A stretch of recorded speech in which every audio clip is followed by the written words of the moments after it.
Here I have Mercedes EQA, and on this example, let me show you how to change a language on every Mercedes car. Let's begin.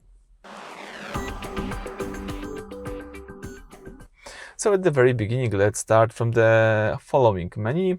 This is the standard system for all newer Mercedes cars.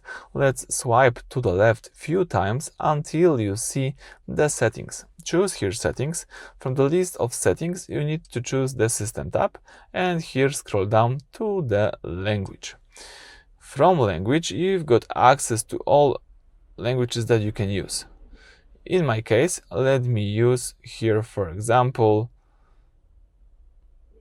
the Español. The car is switching languages to Español, and right now I can use the Spanish version of my car. And if you would like to go back to previous version, under Idioma, you should find English. The car is quickly switching to English, and as you can see, you can use the English. So that's it for today. Thank you for watching. Please subscribe to our channel, leave thumbs up under the video.